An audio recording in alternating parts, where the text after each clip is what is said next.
Friends చూడండి friends Nifty order flow imbalance scalping strategy ఒక entry దొరికింది ఫ్రెండ్స్ ఇవాళ. అది ఒక ఎంట్రీ మామూలుగా ఐడెంటిఫై చేసాం మేము. చూడండి ఫ్రెండ్స్, చూసారా ఇక్కడ ఇంబ్యాలెన్స్ ఏర్పడ్డది. ఎక్కడ చూడండి, ఇగోండి ఈ రెడ్ క్యాండిల్ ఇంబ్యాలెన్స్ ఏర్పడ్డది టాప్ సైడ్.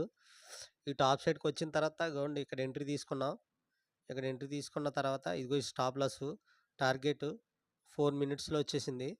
4 మినిట్స్లో టార్గెట్ రీచ్ అయిపోయింది. అంత 1:2 వచ్చిన తర్వాత కొంచెం కొంచెం ట్రయల్ చేసుకుంటూ వస్తే ఈ ఎక్కడైనా ఎంత హిట్ అయిపోతుంది. 1:2 వచ్చిన తర్వాత 3 వచ్చిన తర్వాత ఇంకా టైట్గా పెట్టేస్తే మనకు స్టాప్ లాస్ హిట్ అయిపోద్ది. చూసారా ఫ్రెండ్స్, ఈ నిఫ్టీలో ఒకటి అయింది. బ్యాంక్ నిఫ్టీలో మూడో ఎన్నో ట్రేడ్స్ అయినాయి ఫ్రెండ్స్. బ్యాంక్ నిఫ్టీలో కూడా 3 ట్రేడ్స్ అయినాయి ఫ్రెండ్స్. బ్యాంక్ నిఫ్టీలో 3 వచ్చినాయి ఫ్రెండ్స్. చూడండి, ఇది లోడ్ అవుతుంది. ఇదిగోండి 1, 2, 3 ట్రేడ్స్ వచ్చి